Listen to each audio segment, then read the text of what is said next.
Assalamualaikum warahmatullahi wabarakatuh.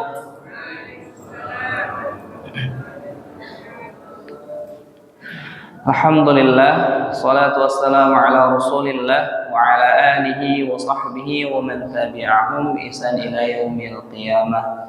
Bapak Ibu dirahmati Allah Subhanahu wa taala, alhamdulillah kembali terlebih dahulu tentunya kita sama-sama memuji dan bersyukur kepada Allah Subhanahu wa taala atas nikmat, rahmat dan karunia yang senantiasa Allah anugerahkan kepada kita dan senantiasa tentunya sama-sama dapat kita rasakan.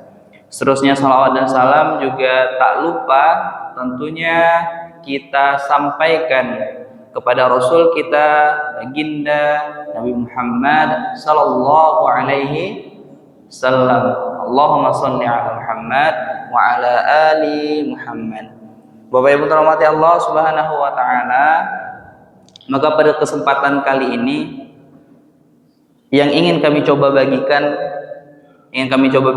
Pak, itu terkait dengan bagaimana kita meningkatkan kualitas diri kita khususnya dalam ibadah. Nah, jadi kan awak mengetahui Pak, awak sama-sama menyadari awak kalau bisa dalam hidupku dengan bertambahnya hari, dengan bertambahnya usia, kalau bisa kualitas hidup kita jangan begitu-begitu saja. Nah, harus ada pembaharuan, harus ada peningkatan, baik itu peningkatan dalam ketaatan kepada Allah dan juga dalam ibadah kita.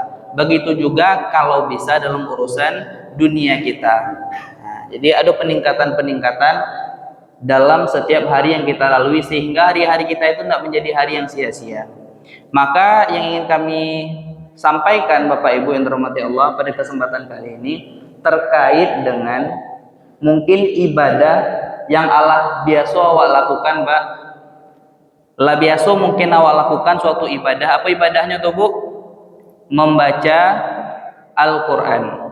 Awak mengetahui banyak sekali fadilah membaca Al-Quran ini. Rasulullah di berbagai tempat mengatakan pentingnya dan keharusan bagi seorang mukmin untuk membaca Al-Quran. Awak mungkin Pak, mungkin Allah merutinkan Pak. Mungkin agak sehari awak baca setiap subuh atau baca setelah maghrib. Masing-masing awak mungkin punya wirid nak Bu, kan lek do nak Bu baca Quran Bu. Lai kan Bu.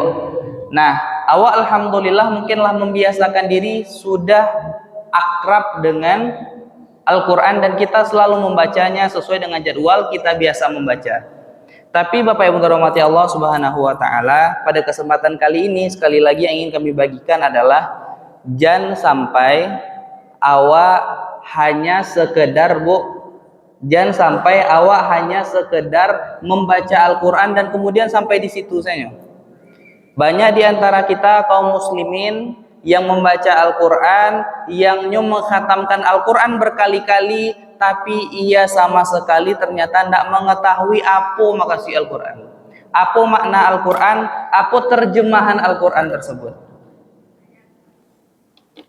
Acok Bu, Pak, mungkin di antara kita awak dek orang Indonesia, nah Bu, awak orang Indonesia sedangkan Al-Quran adalah bahasa Arab. Sehingga kalau orang Arab mungkin membaca Al-Quran bisanya paham langsung apa maksudnya. Tapi kalau awak kan butuh awak lihat di samping Al-Quran kan ada terjemahannya Bu. Apa perlu awak tadaburi lo terlebih dahulu, baru awak bisa memahami maknanya. Maka Bapak Ibu dirahmati Allah Subhanahu wa taala, yang ingin kami ajak adalah mari kita sama-sama meningkatkan kualitas ibadah kita. Kalau sebelumnya membaca Al-Quran mari kita mulai satu langkah untuk memahami makna-makna dari ayat-ayat Al-Quran tersebut. Karena Bapak Ibu dirahmati Allah Subhanahu wa taala, dalam sebuah surah waktu di Makkah dulu Bu, waktu Rasulullah berada di Mekah, maka Rasulullah ternyata ketika Al-Quran diturunkan ke Rasulullah Bu, Al-Quran Allah turunkan kepada Nabi Muhammad SAW, maka orang-orang yang beriman itu menjadikan Al-Quran koyo bana pegangan hidupnya Bu. Nyo baca Al-Quran dan kemudian nyo amalkan saudara isinya. Hanya pahami maknanya dan kemudian nyo amalkan isinya. dek para sahabat yang beriman kepada Rasulullah sallallahu alaihi wasallam. Namun orang-orang musyrik, Pak, orang-orang yang kafir, yang tidak percaya ke Nabi, yang tidak percaya ke Al-Quran, mereka mengabaikan Al-Quran. Kan wajar saya, Pak, orang kafir karena Nabi-nya tidak percaya boleh ke Al-Quran. Padahal Al-Quran adalah tuntunan, nak Bu. Orang-orang kafir tidak niat mengambil Al-Quran, tidak menjadikan Al-Quran sebagai tuntunan karena mereka dari awal tidak beriman kepada Allah, Rasul, dan juga kepada Al-Quran itu sendiri. Maka Rasulullah, Pak, pernah diabadikan oleh Allah dalam Al-Quran, dalam surah Al-Furqan. Rasulullah SAW diabadikan oleh Allah pernah mengeluhkan, pernah menceritakan kepada Allah, berkeluh kesah kepada Allah. Apa kata Rasulullah dalam Al-Quran? A'udzubillahi minasyaitonirrajim. Wa qala ar-rasul, dan Nabi Muhammad itu, Nabi kalian itu, kata Allah, pernah berkata, ya Rabbi, wahai Tuhanku, kata Nabi Muhammad sallallahu alaihi wasallam, inna qaumi ittakhadhu hadzal Qur'an mahjura. Rasulullah, Pak, mengeluhkan orang-orang kafir.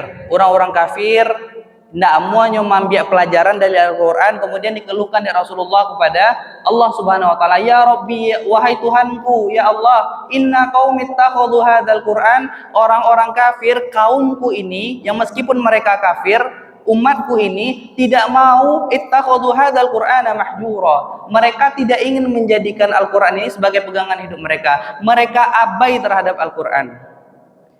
Rasulullah mengeluhkan tentang abainya orang-orang kafir yang tidak mau mengambil pelajaran dari Al-Quran. Maka orang-orang kafir saja, Pak, itu dikeluhkan oleh Rasulullah SAW. Sekali lagi, Bu, kalau orang kafir, Bu, orang kafir, nyon tidak percaya, nyon tidak mau menjadikan Al-Quran sebagai pegangan hidup, masuk akal, nak, Bu? Masuk akal, soalnya nyon dari awal tidak percaya Al-Quran, nyon tidak percaya Nabi Muhammad itu sebagai Nabi. Tapi Bapak Ibu terhormati Allah Subhanahu Wa Taala, penyakit keluhan Nabi Muhammad terhadap orang-orang kafir dahulu yang tidak mau menjadikan Al-Quran, yang mereka abai terhadap Al-Quran, kini ternyata, Bu, mulai menjangkit, mulai melanda kaum muslimin. Betapa banyak di antara kaum muslimin yang mereka membaca Al-Quran atau bahkan yang tidak pernah membaca Al-Quran dan apalagi mengambil pelajaran untuk diterapkan dalam kehidupan. Kalau orang kafir saya dulu dikeluhkan dari Rasulullah, Pak. Kini awak mengaku awak percaya ke Allah, percaya ke kitabullah, percaya kepada kenabian Nabi Muhammad SAW. Ternyata para ngayawa atau tindakan awak lah sama orang-orang yang dulu dikeluhkan oleh Rasulullah. Kalau dulu orang tuh kafir, sekali lagi orang tuh dulu kafir, Bu. Masuk akal ketika mereka tidak mengambil pelajaran dari Al-Quran. Tapi kita adalah orang-orang yang sudah mengaku beriman kepada kitabullah ini. Tapi kita sendiri ternyata tidak pernah ingin mentadaburi, mengambil pelajaran dari kitabullah ini. Nah, Bapak Ibu terhormati Allah Subhanahu Wa Taala, dalam ayat lain, Bu, Allah juga menyindir kepada kaum muslimin secara langsung, khususnya orang-orang munafik. Apa kata Allah? Afala yatadabbarunal Qur'an. Mengapa mereka tidak mau mengambil pelajaran dari Al-Quran? Padahal waktu zaman Nabi, Bu, orang-orang munafik itu mereka hidup bersama Rasulullah, mereka sholat di belakang Rasulullah, mereka mendengarkan lantunan Al-Quran, mereka bisa langsung deknya orang Arab, nak, Bu, bisanya langsung tahu makna Al-Quran itu. Tapi mengapa mereka tidak mentadaburi Al-Quran itu? Mengapa mereka tidak mengambil pelajaran dalam setiap ayat-ayat Al-Quran tersebut? Karena besar potensi, Bu, Allah katakan dalam ayat tersebut, orang yang tidak amuah mengambil pelajaran, tidak amuah mengetahui makna Al-Quran, tidak ada terbesit semangat untuk mempelajari. Apalah makasih Allah dalam ayat gue ya, apalah makna ayat gue sebenarnya ya. Orang-orang yang tidak ada terbesit ingin memaknai Al-Quran itu, Bu, Allah katakan am ala qulubihim aqfaluha, atau besar kemungkinan orang-orang yang tidak tertarik untuk memaknai atau mempelajari makna-makna Al-Quran itu, besar kemungkinan mereka adalah orang-orang yang terkunci hatinya. Lain ya awak jadi orang-orang yang dicap terkunci hatinya, Bu? Tuh ndak? Leh. Ini awak Ini awak dicap terkunci hati awak. Itu indah. Tentu kita tidak ingin menjadi orang-orang yang Allah katakan terkunci hatinya. Mengapa seseorang itu dikatakan terkunci hatinya? Sekali lagi Bu, karena tidak mau mempelajari dan mentadaburi setiap makna yang telah Allah sampaikan dalam Al-Quran ini. Maka Bapak Ibu terhormati Allah Subhanahu wa Ta'ala, terakhir mungkin kami juga mengutip sebuah pendapat ataupun komentar dari seorang imam besar mufassirin yang terkenal yang bernama Al-Imam At-Tabari. Beliau bernama Al-Imam Abu Ja'far Ibnu Jarir At-Tabari. Beliau menuliskan sebuah kitab tafsir yang sangat panjang, berjilid-jilid, dan merupakan tafsir yang termasuk tafsir-tafsir yang awal, tafsir-tafsir yang pertama kali muncul di dunia keislaman. Maka Al-Imam Ibnu Jarir Bu pernah mengatakan, Ibnu Jarir Pak pernah memberikan kritikan dan motivasi kepada kita semua tentunya. Apa yang dikatakan oleh Imam Ibnu Jarir At-Tabari? Ajabtu liman yaqra'ul Qur'an. Ajabtu, aku itu heran, kata Imam Ibnu Jarir At-Tabari. Imam At-Tabari mengatakan aku itu heran, aku itu takjub.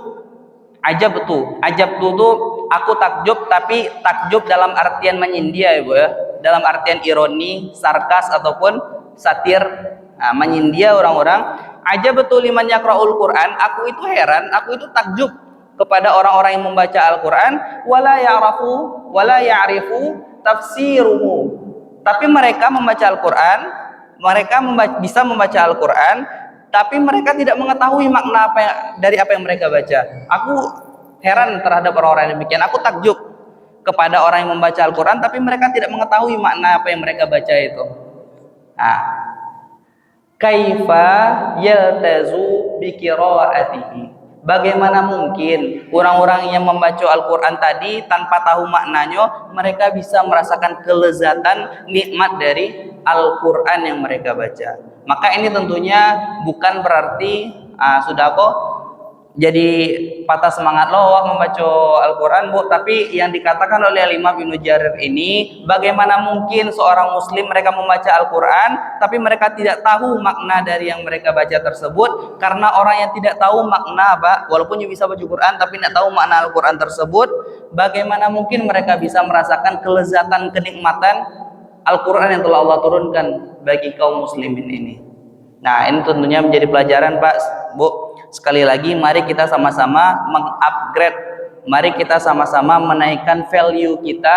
Jangan kita dalam ketaatan begitu-begitu saja. Kalau sebelumnya alhamdulillah awak menjadi orang yang membaca Al-Quran Bu, biasuan mungkin setelah kau baca lo maknanya oleh awak baca terjemahan setidaknya. Lebih daripada itu awak baca kemudian tafsir dari setiap ayat yang telah Allah turunkan dalam Al-Quran tersebut. Dan mungkin kami ingatkan juga pada kesempatan kali ini Pak, untuk di minggu patang sebenarnya lah kami sampaikan, tapi pada kesempatan kali ini ingin kami ulangi. Apa tuh Bu? Tentang berpuasa.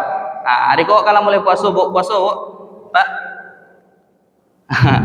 Jadi sebenarnya kan yang sebaiknya berpuasa, anjuran utamanya itu adalah puasa pada hari Asyura.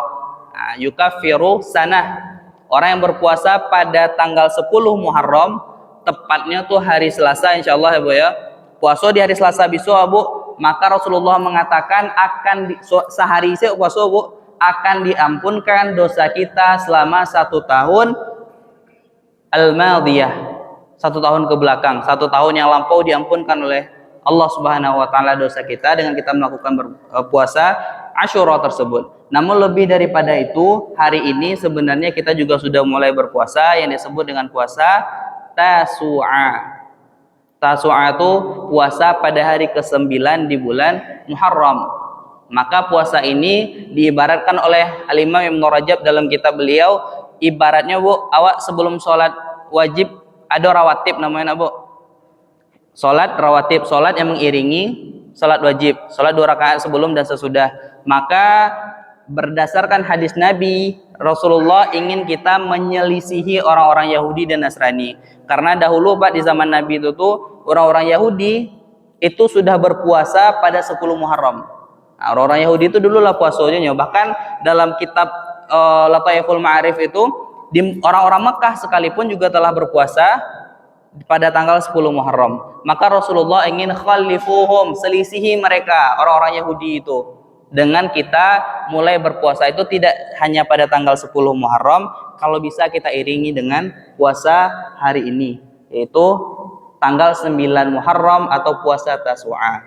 Maka di antara kita mungkin ada yang melewatkan sahur, di antara kita mungkin ada yang tadinya nak baniye Bu.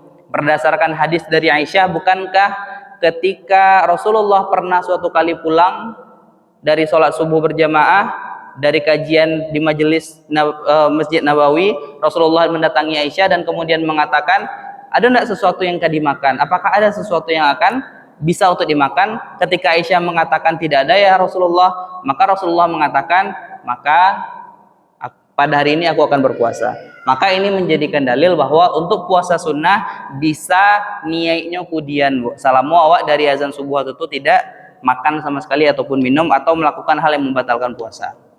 Maka kalau awak tadi aluna dunia, mari kita sama-sama kalau tidak ada halangan Bu melakukan puasa mulai daripada hari ini. Karena anjuran para ulama iringi jan awak puasa tanggal 10 ase. Kalau lah tidak bisa banale ya sudah puasa di tanggal 10 ase. Tapi kalau bisa puasa pada tanggal 9 dan 10.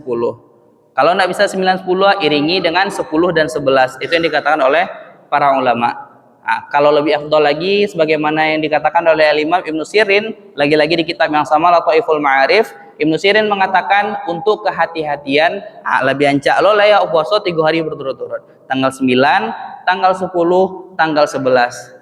Dalam rangka apa Bapak Ibu rahmati Allah Subhanahu wa taala? Dalam rangka menyelisihi orang-orang Yahudi. Karena Rasulullah memiliki cita-cita yang tinggi untuk nak niosamu di orang-orang tasyabbuh bil kuffar. Rasulullah itu tidak ingin kaum muslimin, orang-orang beriman itu sama dengan menyerupai orang-orang yang kafir ataupun orang Yahudi, Nasrani dan agama-agama selain daripada Islam. Maka kami ingatkan setidaknya Pak, kalau nak bisa benar sama sekali besok jangan sampai awak ndak puasa, karena diampunkan Pak sehari yuk puasanya Pak. Sehari yuk puasanya bisa diampunkan 1 tahun ke belakang dosa-dosa kita yang telah lampau. Imam An-Nawawi terakhir bana kok Bu, mudah-mudahan tidak terlampau lama. Al-Imam An-Nawawi mengatakan bahwa puasa 1 hari pada bulan Muharram itu menghapuskan dosa 1 tahun ke belakang. Imam An-Nawawi mengatakan dosa yang diampunkan itu dosa-dosa ketek saja. Soalnya kalau dosa gadang tetap harus ditebus, tetap harus dihilangkan dengan bertaubat kepada Allah Subhanahu wa taala. Namun berbeda dengan Al-Imam Syekhul Islam Ibnu Taimiyah mengatakan rahimahullah bahwa puasa awak pada Muharram itu Pak, 10 Muharram itu puasa Asyura itu tetap akan menghapuskan, maksud dihapuskannya dosa-dosa kadang sekalipun tetap akan Allah ampunkan dengan puasa yang kita lakukan 1 hari tersebut. Jangan sampai awak lewatkan puasa pada besok Bu, hari Selasa. Nah, maka inilah yang dapat kami sampaikan Bapak Ibu rahmati Allah Subhanahu wa taala. Mudah-mudahan dapat sama-sama kita amalkan bagi kami, keluarga dan kita semua tentunya. Mudah-mudahan Allah berikan taufik dan hidayahnya dalam menjalani kehidupan ini hingga ke akhirat kelak. Billahi taufik wal hidayah. Kita tutup dengan mengucapkan hamdalah alhamdulillahirabbil alamin. Kita sempurnakan dengan doa kafaratul majlis. Subhanakallahumma wa bihamdika asyhadu an la ilaha illa anta astaghfiruka wa atubu ilaik. Banyak maaf. Assalamualaikum warahmatullahi wabarakatuh.